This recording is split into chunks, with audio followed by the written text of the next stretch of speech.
there's a really strong perception in the Western world, or just in the industrialized world, that nature is best left to itself, left to its own devices, that all the damage in the world would be repaired if humans aren't in it.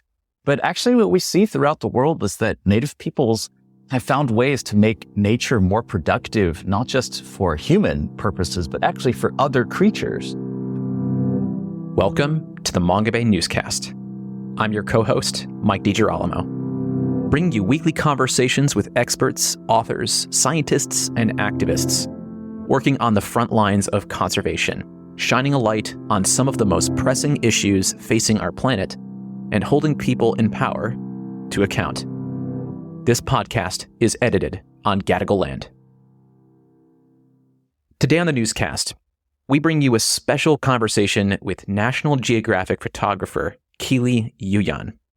This originally aired on March 7th, 2023, but Kiliii was so good at answering my questions that the conversation was given an award by the Indigenous Journalists Association this year under the category of Best Coverage of Indigenous Communities on a Radio or Podcast. We talk about his recent storytelling initiative, Guardians of Life, Indigenous Stewards of Living Earth, made in collaboration with Gleb Rebroadcast. This initiative highlights the traditional ecological knowledge of several Indigenous communities across the globe. It is a massive undertaking. Now, I absolutely love this conversation, and I re-listened to it recently. And something that struck me about it isn't just Kilii's contagious enthusiasm, his charisma, and his knowledge, but his deep appreciation for storytelling and the potential for journalism to make an impact. And also just how well he summarizes that. I can't emphasize enough how important his advice is in this episode for reporters covering Indigenous communities or any subject that's related to the environment. His work speaks for itself, and it does a great service to highlighting priceless traditional knowledge that confirms what the global scientific community is acknowledging, that Indigenous peoples are the best and most effective conservationists.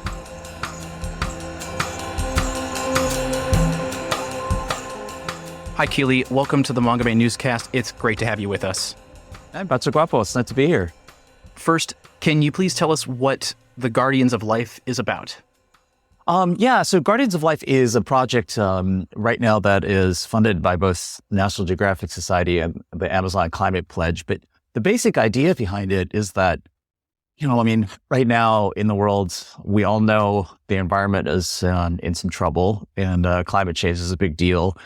But basically, very few people know that the majority of the world's natural places that are left worth protecting are on Indigenous land. And that land is stewarded by Indigenous peoples. And so we stand to gain the most for the least amount of money or the least amount of effort by simply supporting Native peoples on their land. And so it's basically a project that looks at Indigenous cultures throughout the world, 5 different locations, and looks at their stewardship efforts to help people understand that the guardianship or stewardship of land and sea is this amazing human thing that people have been doing for forever, and people know how to do it really well. And we wanted to just look at different ways that people do it. So, from the stuff that we might have heard about, like, stewarding the Amazon rainforest, to stuff that people haven't heard about, like how something which is contradictory in the Western idea, like how hunting narwhals might be actually really good for narwhals. And so, in Greenland, like that, all these kinds of ideas that come from the Indigenous world are ideas that we are trying to capture and help people understand that it's the combination of cultural priorities as well as traditional ecological knowledge that leads to just an amazing amount of conservation. So there's a lot of great lessons to learn. And I think ultimately at the end of the day too, our final message, of course, is that if you want to protect the land and the sea and everything in it, the best and easiest way to do that is to support Indigenous peoples, to support land rights and sovereignty. Like by caring about humans, that's the easiest way to care about the environment. And how did you come to meet and eventually work with Gleb Rebroadcast on this project? Gleb, I have run across Gleb many times, just sort of randomly, thinking about different things that are related to about environmental stewardship. But really, we started talking, especially after he wrote Archipelago of Hope, his book about indigenous solutions to climate change. And I think we just connected because there's not very many of us that are working in this area around indigenous stewardship. And he's written basically the book, on that topic. And so Gleb and I also share, we share some background. I'm Siberian native and Gleb grew up in Kamchatka. So, we have that in common as well. But I think both of us just care very deeply about traditional ways of life on the land.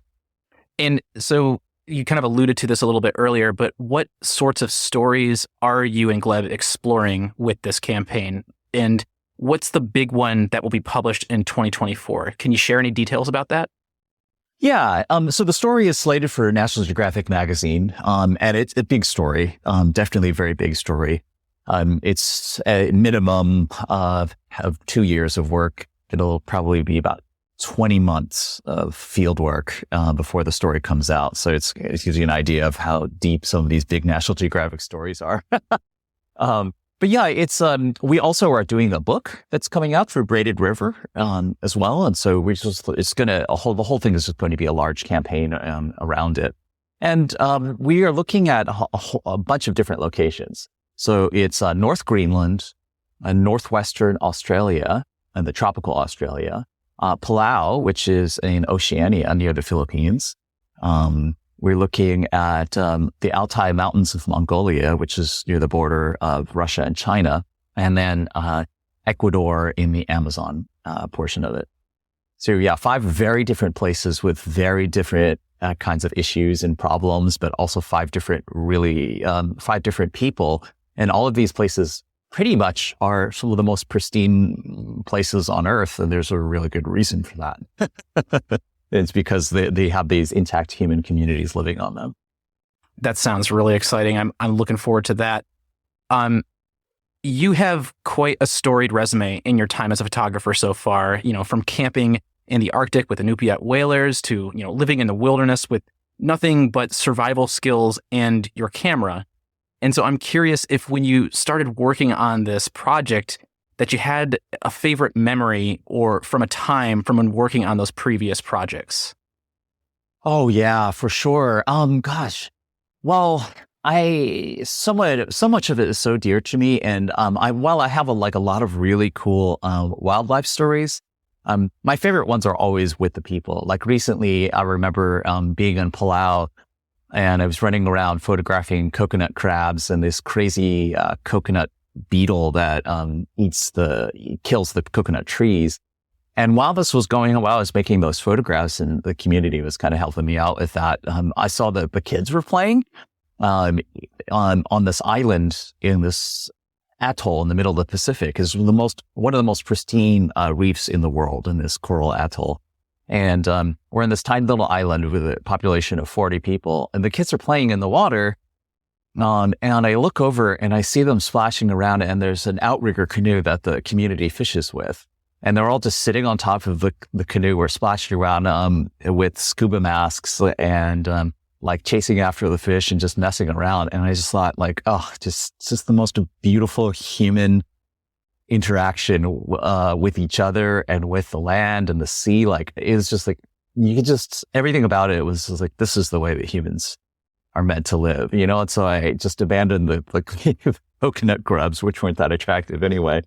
I went down and just splashed around in the water and played with the kids. And of course I was taking pictures too, but the pictures really show how carefree those moments are. Just I don't know. I can't help but look at those pictures and be reminded at how in the moment everyone is there, and how humans and the natural world just mesh together. It's seamless almost, and it just reminds me of how cool that was to seeing all of that as in our element. So that's one of my recent lovely memories.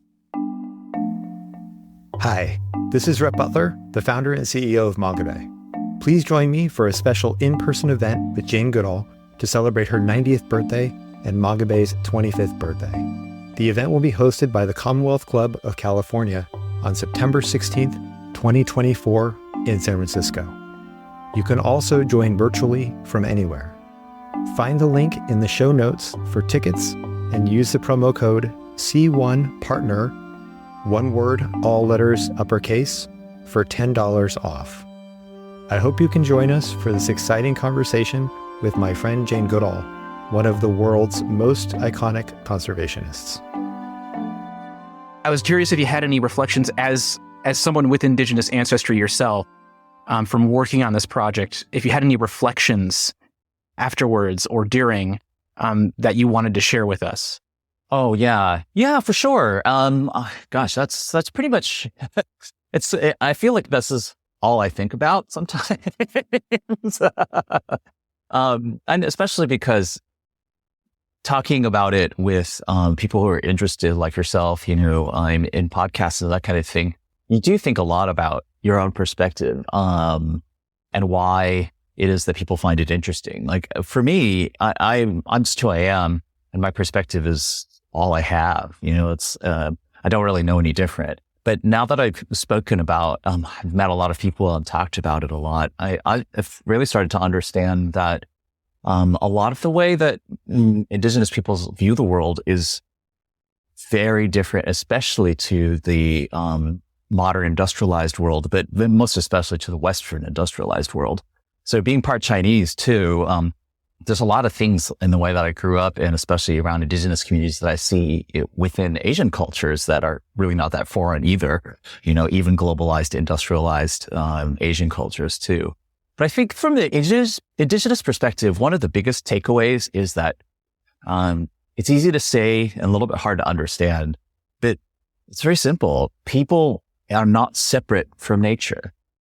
We are part of it. And, I think this is one of those things that's tough to understand. For example, when recently I did a story on sea otters, and I did one half of the story on sea otters. So I did the Alaska portion versus the California portion, which my friend Ralph Pace covered.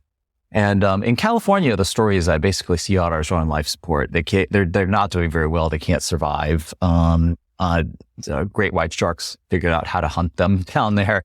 They were reintroduced, and they just really need a lot of help down there, and they haven't been able to really expand their population very well. But in Alaska, where I was covering it, the sea otter population has just exploded since the reintroduction, and they've been growing at an almost exponential rate. So there's now some 30,000 of them, plus some 8,000 off of Vancouver Island in Canada. And they're really not in like a huge area. When you think Alaska, it's an enormous area, but the areas that they're in Alaska is actually not that big relative to their population. So it's probably getting pretty close to what it was before Europeans arrived in the Americas. And what's interesting about otters too is it's important to remember that otters basically came over to the New World at the same time that humans did. So humans have always been managing sea otters, and I'm talking about all this because I think it's just really important to remember that humans have always managed the land and the sea and everything around us. Like when we sort of think, there's a really strong perception in the Western world, or just in the industrialized world, that nature is best left to itself, left to its own devices, that all the damage in the world would be repaired if humans aren't in it. But actually what we see throughout the world is that Native peoples have found ways to make nature more productive, not just for human purposes, but actually for other creatures. Like, there's this kind of weird patchwork thing that happens. You see it in forests all the time, but where Native peoples have lived, you create little patchwork ecosystems that end up being a lot more productive for other species as well. In the same way that kind of beavers do. Beaver fells some trees and creates a pond, then all of a sudden it creates this little mini ecosystem that is so rich with other creatures. And humans did the same kind of thing. They'd fell an area and plant huckleberry bushes or something, and those huckleberry bushes draw a tremendous amount of wildlife. It's clear, so other plants grow up there. And it's the same thing with sea otters too. So, traditionally, Unangan or Alaskan native peoples often would basically hunt sea otters in a 30-mile radius around human settlements. And this is something that people have been saying for a long time, but science has recently, through research, found the same thing both in Alaska and in Canada. And so humans have been hunting otters, but like a very low level, you need a couple of furs here and there to keep warm, but you're basically hunting them, or even just sort of discouraging them from eating the shellfish that are in the areas around human communities. And what happens is you see in the archaeological record that the mussel shells are way bigger. All the clam shells are way bigger in this radius. And then once it gets outside of the human settlement areas, then the mussels and all the clams and everything, they get way smaller. And the richness of the marine environment was just a lot more in these areas where otters are kept out of them, because otters eat their multiple times their body weight in a single day because they don't have blubber to stay warm. So they're just little eating machines, and they definitely have a place in the natural world. It's important. They're really good top predators, and they keep kelp ecosystems alive, et cetera. So they have an important place.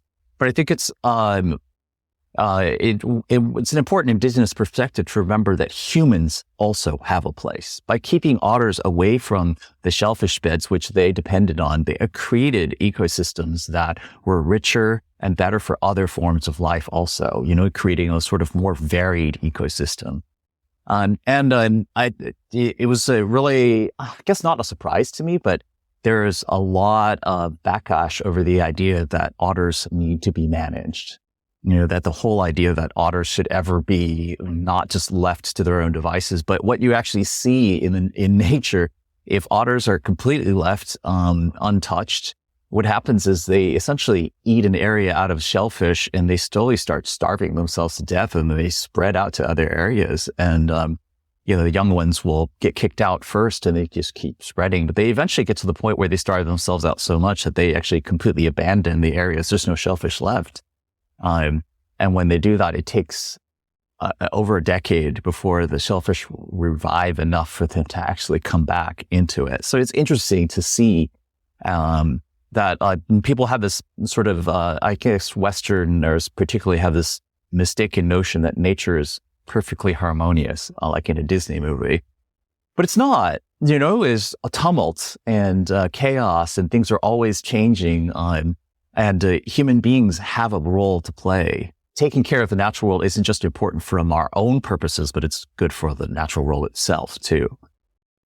That's really great that you bring that up. I actually was wondering about your opinion on something. In 2022, we spoke with Dr. Sarah Iverson on this show about a term that was coined by Mi'kmaq elder Albert Marshall for the concept of combining Western science with traditional ecological knowledge for a research project with his community, which was undertaken with Dalhousie University, that aims to better understand the movements of lobster, eel, and tomcod in two ecosystems on Canada's North Atlantic coast. I was going to ask you if you had witnessed this blending of Western and Indigenous science as a part of your work. And it sounds like you sort of alluded to it a little bit, but do you care to elaborate more on that? Yeah, sure, definitely. I actually love the whole Mi'kmaq perspective on it. It's fantastic. I talk about it actually frequently. This notion of seeing, two-eyed seeing, which is what they call it. Certainly, like science is one eye, traditional ecological knowledge is another eye. So the world is certainly a lot better seen with both eyes open. I love it, and I see this all the time. Actually. More and more scientists are learning to work with Indigenous communities. They're starting to realize, or maybe be forced to realize, that there's more to gain by working with Native communities. But Native communities long ago figured out that science had something to offer, and that in combination would work really well. And actually, it's a big part of the modern management strategies that Native peoples have with their place. Like in Palau, for example, then the traditional ecological knowledge they have it helps them they have these traditional governance structures that allow them to shut down certain areas for fishing when the chief decides that that place needs to recover. And so whenever they shut down one place, they open up another.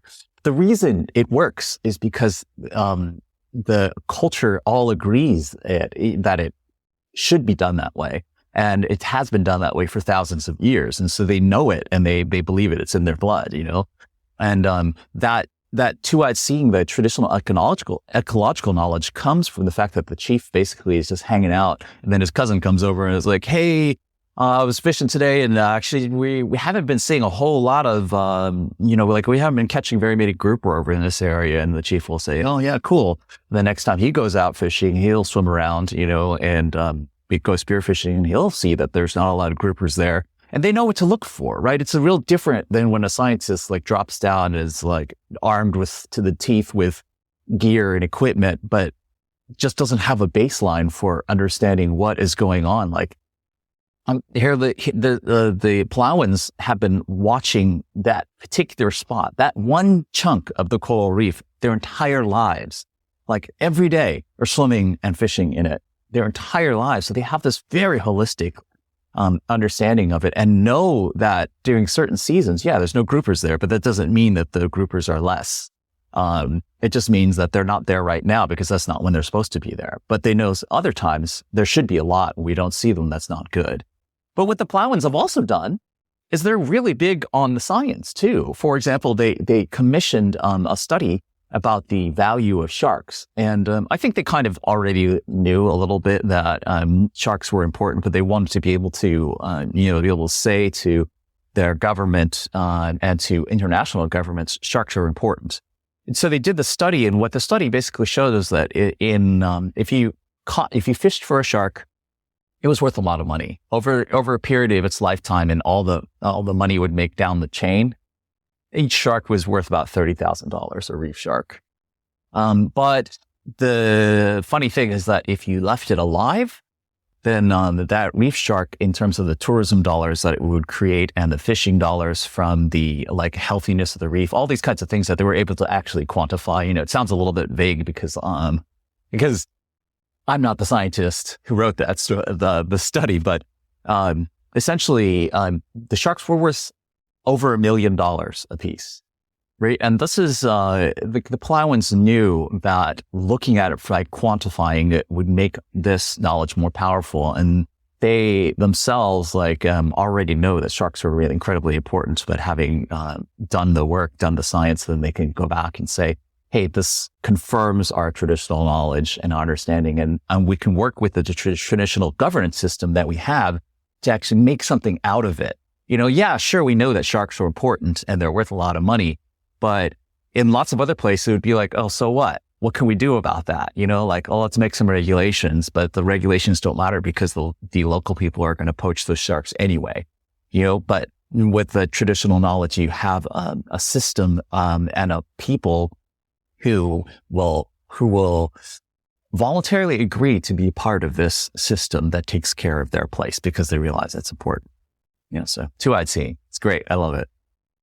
And to that end, is there anything you wish storytellers would do more when sharing the stories of Indigenous communities, their culture, and the knowledge they have? I think that I guess one of the things that I wish people would do more working with Indigenous communities is that they would spend a bit more time trying to actually gain insights. A lot of what storytellers do, and I primarily mean non-Indigenous storytellers, but even for Native storytellers, you can just as easily be ignorant or not understand what it is that you already know. You have to kind of know not just what is going on in a place that you're reporting on or talking about, but you also have to know what other people understand. What your audience, who you're talking to, what they know and what they might not understand. And so I wish that people were able to look more for the insights that the audiences need to hear. Right now, a lot of what the reporting happens for that, as just historically happened in Indigenous communities, a lot is repeating stereotypes or telling us stories that we already know. They might be true, But if we just keep going around and just talking about the same kinds of things that everyone already knows, these stories that we already know, we don't really gain any knowledge. People are bored by the stories. And, it's just like, what is the point of doing that kind of work other than you get a cool trip to go to this cool place and hang out with people and make pictures or whatever, when we're looking for sort of like, I don't know, concrete isn't the way to say it, but for more like actual change, for more for actually moving the needle, as it were, searching for insight is key. And searching for insight involves talking to people, understanding what it is your assumptions are, and really searching deeply so that you understand that your assumptions are many of them are probably wrong, and being open-minded enough to explore what those, what the opposite of your assumptions might be, and it's really hard. It's a very, very difficult thing. We're all blinded by our cultural biases, our assumptions, and being open to seeing a different way is exceptionally important. And I catch myself doing it all the time, in the opposite direction too. Like, hey, people do this amazing thing or that amazing thing. And, nothing could be wrong, but then, sometimes I'm surprised. Oh yeah, well, this community overlooks this thing or that thing, but keeping an open mind and really looking at all of this gives you great insight over time. I guess I would say, like, what's the solution, to gaining insight? If storytellers really want to gain better insight and tell stories that are fresh and not just a repeat, then it involves open-mindedness, of course, but the big weapon is time. Like, that's what you have to wield against a world of ignorance is time. If you don't have time, you just can't understand a place and a people, and especially a different culture. It's just not possible. And in speaking about, moving the needle, it does seem that government leaders are beginning to listen more and more to Indigenous leaders and recognize their autonomy and land rights, especially over the past couple years. And Indigenous people are increasingly being elected to office or appointed to government positions like in the United States and Brazil. But obviously there is still much more work to do, and many rights still go unrecognized, both in word and in practice, despite the pledges that have been made to protect our planet's biodiversity, such as 30 by 30. So do you think that storytelling has the potential to break through and make an impact on Indigenous representation in policy and government, and influence the further protection of our biodiversity and lands upon which it sits? Oh yeah, absolutely. I mean, storytelling is the public opinion, or what people know, like the kind of like cultural fabric that we all breathe in and the air that we don't even know, all the biases that we have. That's the foundation on which everything else is based. Leadership are breathing that same air that the public is breathing. But we don't know how we know what we know, right? And storytellers have this ability to change the very foundation of what the public knows, what people know and understand. And it's sort of subtle. It's hard to point concretely at things and say like, oh, I worked on this story and that made this change, And in a way, that's almost kind of even better, because it's harder to demonize it. It's harder to kind of root that out and be like, oh, it's sort of insidious. It's wonderful in that way. We have to help people change these fundamental cultural assumptions, and it's a really, really tough thing. But when you are able to make shifts on fundamental cultural assumptions, it's a way bigger, longer lasting effect that will eventually be reflected in legislation, or policy or leadership. It's sort of, I guess it's kind of a chicken and egg sort of thing, but like, I think it's one great metaphor is the way that, say, LGBT rights have unfolded in the United States. There were lots of efforts at trying to legalize, say, like gay marriage, but politicians really, even sort of pro-LGBT politicians and presidents really didn't make it a thing. They didn't try to pass those laws because they basically knew that it wasn't really going to work until the public was on board. And then all of a sudden, it's like when the gay marriage laws were passed, everyone was like, wait, this came out of nowhere. It seems like, how did this happen? It wasn't legislation. It was the public had already changed its mind. It had gotten over a critical threshold, and that took a couple of decades, but eventually got to the point where that critical threshold happened, and then the legislation followed. The legislation was made possible because public opinion had already shifted, and it was impossible to avoid. And that's kind of like one of the reasons why it's irreversible, really. You might have some legislation that kind of pushes it back. It's like 2 steps forward, 1 step back, but it's a battle that's not going to be lost in the long run now. The fight has moved on. We're now looking at transgender rights and queer rights and the things like that are farther down the line. But the question of LGBT being accepted within society, that in America, that's a done deal. I don't see that switching the other way unless it's another like major overhaul of public opinion, which would take, again, decades to go the other way.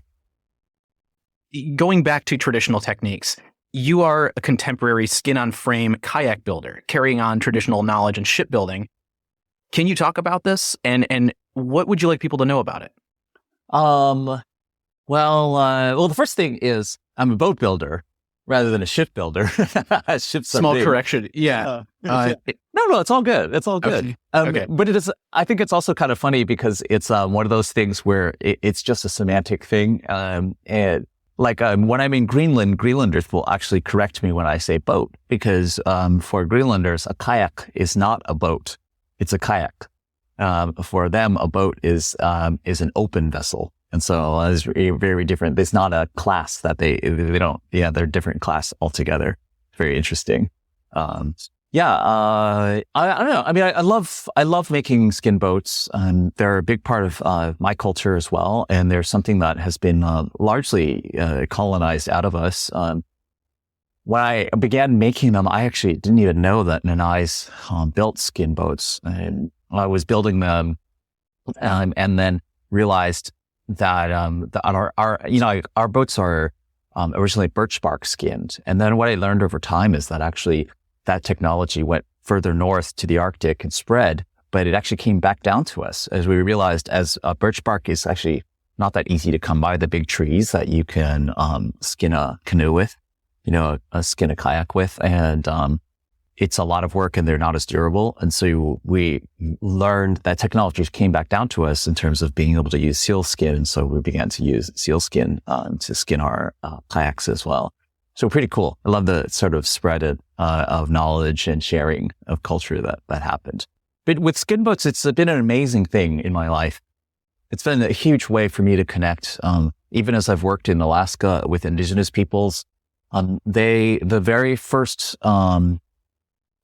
times I went up there, people knew that I was legit and they didn't really treat me the same way that they treat a lot of outsiders. Yes, I'm Indigenous, but like, if you're not part of the community, you're not part of the community, You didn't grow up there. But what happened is people very quickly figure out that I belong there. When the young people, for example, we would be out on the ice and one of the sleds would break.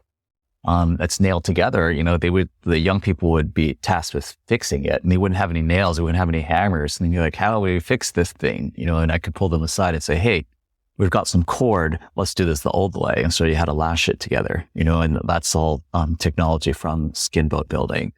And so I think a lot of the elders and the people who are a bit younger than that recognize that all of those ancient technologies, they're what really bond us, that knowledge that comes from the land. That's your sort of universal language that we all speak. And so earlier you mentioned that Gleb was working on a book with this project. Are there any more details about it that you can share with us? Yeah. The book through Braided River, which the Guardians of Life book, it's going to have a bunch of things. Not just the National Geographic story is primarily international in scope. So it's looking at those 5 places we talked about. But the Braided River book is going to include a lot of North America and Alaska as well. That's more of like the Braided River home base of audience.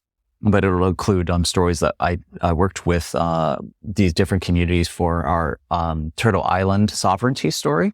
And so I'm looking at the Klamath of Canada, Vancouver Island, the Siksikapi from Blackfeet, Montana and Alberta, and the Klamath peoples in California, and just like amazing stories of stewardship, like the fact that the dams on the Klamath River are going to come down later this year is an incredible thing. It's the largest dam removal on Earth ever.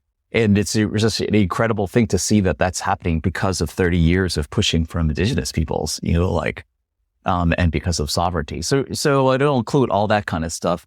And I think it's mostly going to be a picture book. It's like a picture book where each of the sections is going to have a segment written by Gleb. And then we'll kind of tell that story through the pictures and captions as we go through it. So I think the idea part of it is that, the photographs themselves, will make it compelling enough that it should be able to sit on someone's coffee table, and be beautiful. People will hopefully be, we want the sexy people, the sexy pictures, pictures of the sexy people to pull people in, to pull our audiences in. And, it's just kind of sort of the National Geographic model in a way, like no one goes into a National Geographic story and is like, hey, cool, I want to read this from one end to the other. Like very few people are like that. They're like, people flip through, they look at the pictures, then they decide whether they want to read the story or not. So we want to hook them that way. Hopefully it illustrates a lot of the things that we're talking about. A lot of this is very abstract. When we're talking about environmental stewardship, just all of it is so abstract and the pictures ground it in reality. That's so helpful. And you're also working on a website too. Can you tell us when this website is going to be up? When can people access it? The website will probably actually come about the same time as the book comes out. It'll all have to come out at the same time because of different embargoes. Like the Braided River book, for example, can't come out until after the National Geographic story, 3 months afterwards. There's all these sort of like different rights that we have to make sure to respect. But yeah, with the website, we'll have a lot of stuff that we can't do in the format of a book. But we'll have like original audio interviews so you can hear from people's own words when they talk about stewardship. It's so cool to hear from, someone in Greenland whose second language is English, translate into English their notion of what stewardship is. And a lot of what they say is surprising, even though the gist of what it is they're saying. To hear the details in their own voice is really wonderful. And so cool. It gives you a sense of how deep the knowledge of their own place is. We'll kind of, I think the website is going to be laid out a bit like the book, where basically it's going to be a series of photo essays that kind of flow throughout the website. But we want to make it as like entertaining, but deeply journalistic as we can. We really want to actually have a lot of substance there. That sounds great. Is there any place that you'd like to direct listeners to get more information about the project in the meantime? We don't have anything up about it yet. Following me on Instagram is probably the easiest way because I'm regularly publicly posting about this kind of stuff. So if you could spell my name, which isn't that easy, it's a KILIIYUYAN. So that's my handle on Instagram, just my name. You can always follow me, and I'm regularly posting on my Instagram stories about what we're working on for the project. You get glimpses of the different places we're working and all of that. But also National Geographic in December Pictures of the Year issue, which was 2 months ago, and also online. I did write a thing about a sort of like a summation of a lot of the stuff that we've talked about today, but looking at it from the point of view, especially of Greenland, what it is, why stewardship is important. And there's, just drop in a few statistics there that kind of help people to understand how incredible Indigenous stewardship is and how overlooked it is. And so, yeah, there's little bits and pieces of it, but the easiest way is just to find me on Instagram and follow. And I say to people also, don't be shy. I am often on assignment, so I can't respond to everyone right away necessarily, but I almost always respond to everyone that sends me a message, unless it's spammy. Well, Kiliii, thank you so much for joining us. It's been a pleasure having you on the show. Great. Thank you, Mike. Banyalan. Much appreciated. If you want to learn more about Guardians of Life, I have put links in the show notes. As always, if you're enjoying the Mongabay Newscast or any of our podcast content like our sister series, Mongabay Explores, and you want to help us out, we encourage you to spread the word about the work that we're doing by telling a friend. Word of mouth is definitely the best way to help expand our reach, but you can also support us by becoming a monthly sponsor via our Patreon page at patreon.com/Mongabay.